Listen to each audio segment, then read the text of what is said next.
Welcome to the day after TLC, ladies and gentlemen. Now I want to say that when you see my next debate of the week, it was filmed just after TLC.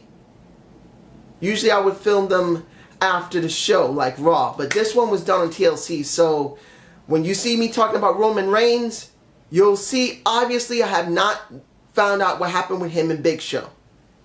I just wanted to put that first and foremost. But how was the show? Uneventful. Wasn't incredibly great. They did try though. I'm not going to lie about it. They did try their best to try and hype up the night after the pay-per-view. But the beginning of the show sucked a large chunk of the life out of it for me completely. I'm going to be honest here. When you look at the beginning of the show and with Jericho coming back, he did give it a little bit of energy. I got no problem with that. Jericho gave it energy. It wasn't Triple H. It wasn't Stephanie. It wasn't Kane. It was Chris Jericho. He's always been a great talker. But you're talking for almost 21 minutes or 22. I couldn't even keep count how long it was before it was over. Nearly 20 to 22 minutes of talking and talking. Talking with Cena, talking with Seth Rollins, talking with Paulie. Hearing about Paulie having a match with him. They could have condensed that down into a 10-minute promo segment. But it went over 20 minutes with it. And that sucked a huge chunk of life out of the show for me. And that's what killed it for me. That's the reason why it feels mediocre. But there were some things in the show I did enjoy. Here's something I don't understand why they did it. The Bellas versus Alicia Fox and Natalya. Now, I love me some Natalya. She's a beautiful woman. I don't know how Alicia Fox is going to act on Total Divas. I will be looking at it. I'm not going to make a review of it, but I am going to be curious of how she really acts when she's not behind the camera. I mean, when she is behind the camera, when she's normal. As normal as you can get in a reality show. But when you see the Bellas, and I've said this before, the Bella gimmick now is beyond sucky. I would have just liked to see Brie win the title, then have it taken from her instead of this stupidness. But I'm sure a lot of people are going to say, dude, they're done. Who cares? Well, the only reason I'm bringing it in is because of what happened with Tyson Kidd after his wife won. And I'm talking Natalya. Tyson Kidd goes over to Nikki Bella, see if she's alright. Why? What are they trying to do here? If this is just a tease for something they're not going to go with, I wish they hadn't done it. If this is a tease of Nikki dealing with Natalya, who supposedly in real life are actually very good friends, this is kind of stupid. To be honest, I'm sorry. I just don't feel it.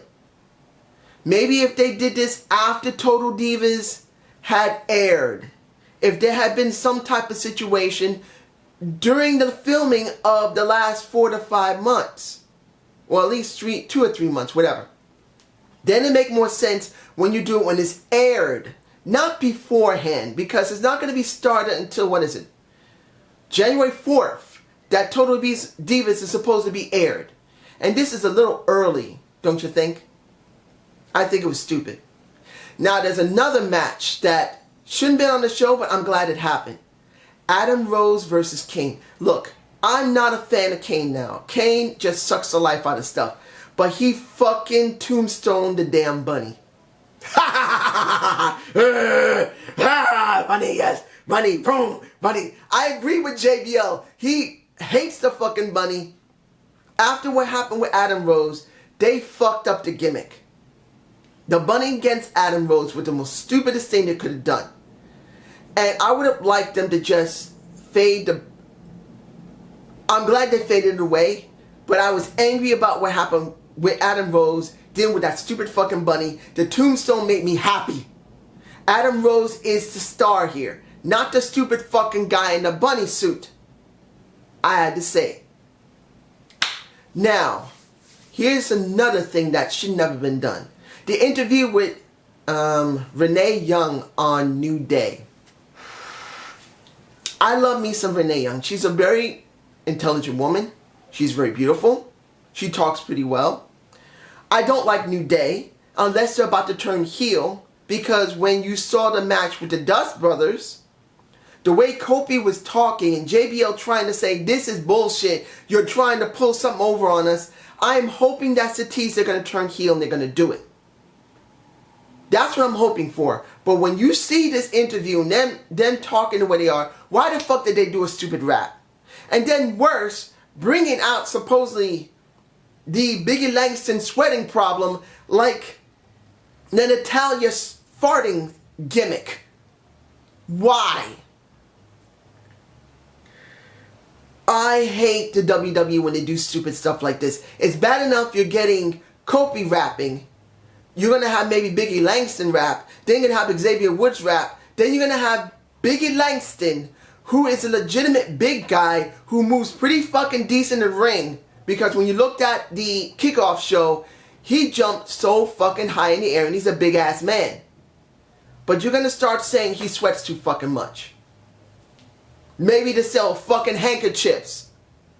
That's stupid. I'm just saying. But the tease between the New Day and the Dust Brothers and Kofi, the way he was trying to put them over, and JBL saying that you guys are faking it, I'm hoping it leads to a heel turn. I'm really saying it right now.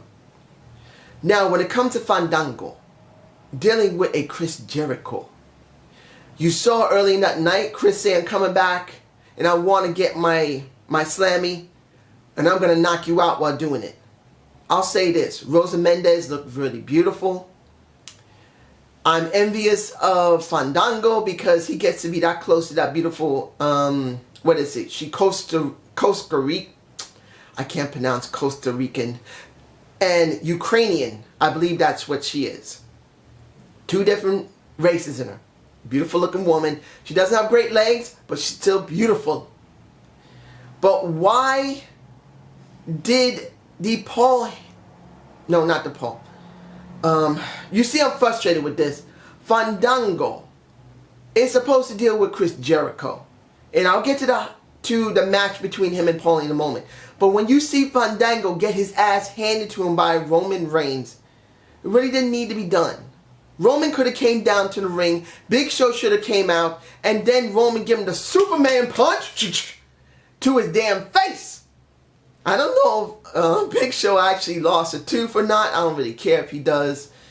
But I'm glad to see this. I want to see Big Show have a feud with Roman Reigns because it makes fucking great sense. Give him something to do going into the Royal Rumble. I want to see this shit. But Fandango dealing with a Chris Jericho, I wouldn't mind seeing it if it was over the Slammy. I don't mind seeing that. I know people are going to say, dude, Fandango's bullshit. It's never going to get over. It's not the point of getting over. It's the point it's going to give us something entertaining. I want entertainment. Fandango has a Slammy of a Chris Jericho who legitimately won it. Well, as much as you can say.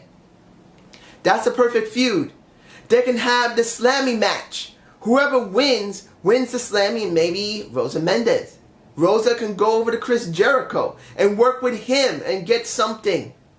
You never know. That's the way I'm seeing it.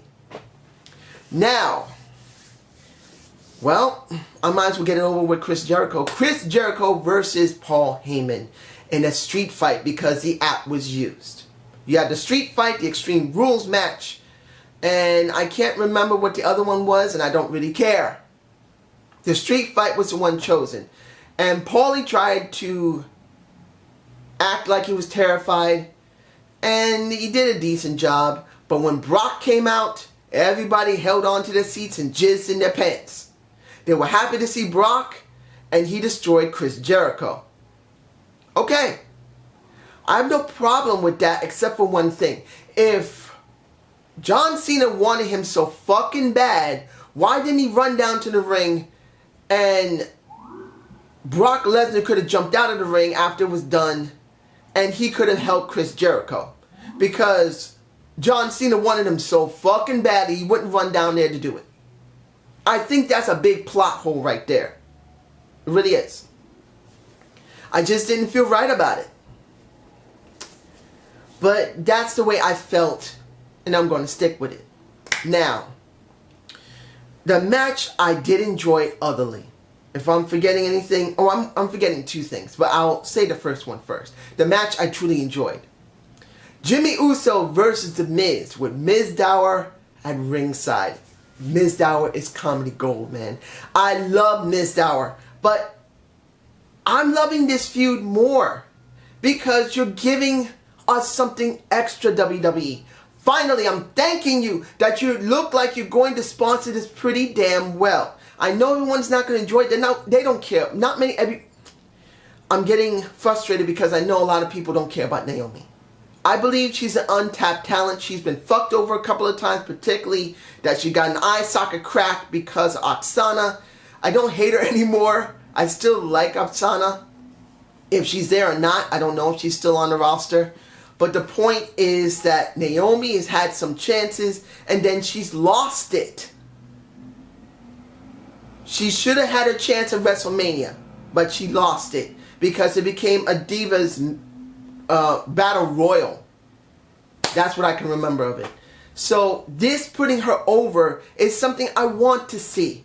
We don't get storylines with black people often. We don't barely get any storyline. No, actually, we never get a storyline between a black diva very well. Not at all. And now we're going to throw in her husband, who I believe is going to become the bad guy in this. Even though he's a good guy, he's going to be the jealous husband no matter what happens, even if The Miz is being a good guy, which he is. Now, Jimmy won the match, but it really doesn't matter. And I have to admit that when you see how the show was, a lot of people botched. Seth Rollins botched. The Miz botched. Oh, a lot of people botched. I believe also the Bellas botched. Even a Big Show at one point botched, at least maybe once. But a lot of botching when they talked today. Well, yesterday. But The Miz said that he's going to give Naomi Miz TV on Main Event. But we know right now that Super SmackDown Live is coming out. And I'm actually going to watch it. I don't know if I'll do a review on it, but I am going to watch it. So I'm taking a guess that Naomi's spot is going to be on Super SmackDown Live. It's not going to be on Main Event because they're not going to show it. So my question to you is, what do you think is going to happen with Naomi? And Jimmy Uso, do you think he's going to run in there and grab her and knock The Miz and she's going to get angry and walk away? I believe that Naomi is going to get angry that her husband interfered with her trying to get a deal and she's just going to walk away. There's nothing wrong with that either. I want to see that shit. I love me my Naomi. She's my girl. Now, the second to last match I'm going to talk about is Eric and Dolph versus Luke and Big Show. Now, I could have said this earlier, which will make some sense, but the reason I'm leaving this near the end is because of what happened. And when you look at this, it's really kind of sad to see that they were pushing Eric Rowan. They were doing something with Eric Rowan. If you looked at my TLC review, Eric Rowan should have won that match. Big Show wouldn't have been too badly hurt, particularly that he came out later in the night and that he did what he did. And he could have still got the Superman punch to the face and it wouldn't have been that bad anyway. But basically you buried Eric Rowan here. You did. He's the one that jobbed. He jobbed last night and he jobs again here. But that also kind of looks bad for Dolph as well, because it looks like he's still going to be dealing with Luke Harper. And seeing that there's nothing for Dolph to do, and I said this 100% clearly, the reason Dolph got the IC Championship is because there's nothing for him to do. Brock only shows up once every few months. I mean, more than a few months. He's been gone like 4 months at least. He only works for maybe a month or two and then he's gone. And that's the problem. It's not that we want to see a Brock versus Dolph Ziggler feud. The point is that there's nowhere for Dolph to go because the title is not there with the title holder. And even though I saw this, it wasn't too badly done, and I'm talking about the match, I really believe Eric Rowan is a loss. Because they just buried his ass. I don't see anything good for him. They just did all that so Big Show would have something built on once Roman Reigns come, and that's just sad to see. Finally, Cena versus Seth Rollins in a steel cage. When I heard this, I thought, this could be interesting unless they do the Super Cena gimmick again, which they did. I didn't see anything different from the night before in TLC. We got Super Cena. He went up against Seth. He dealt with the J&J security like they were fucking nothing. And I'm not saying just because they're small guys. I'm just saying he does it anyway. So even with the briefcase in there, I didn't really care. Now, mind you, the work in the ring was not bad. But Cena, being as Cena is, got the Super Cena treatment. So that makes it hard to even care. And I felt halfway through this, you know what, Brock's got to come out. I actually did feel it in the beginning of the match, but I thought I got to have an open mind because you never know, I could be surprised. But halfway through it, I said, Brock's coming. It's only a matter of time. And then, boom, Brock comes out, goes into the cage. They open the door very nicely for him. The refs didn't say, hey, you can't go in. They just let him go in. He suplexed a couple of times in F5. Then the handshake of Paulie. Seth curb stomps. And then he wins. So what does this mean? We now have another Paul Heyman guy that's a lackey. So they just tied Seth Rollins into Brock Lesnar. So now when Brock disappears again, Seth Rollins will be working with Paul Heyman. So while Brock is away, you got somebody working with him who has the Money in the Bank briefcase, which will make some sense because he's trying to be close to Paulie so he can get the Brock. Because he can't cash that damn thing in if Brock's not there. So was this a good show? No. It was a mediocre show. I'm saying this even though seeing Naomi getting spotlighted made me so damn happy. The Uso match I enjoyed. Seeing the fucking bunny get tombstone I'm happy about. But it wasn't a good show. They got 6 weeks before Royal Rumble. They got a lot of work to do.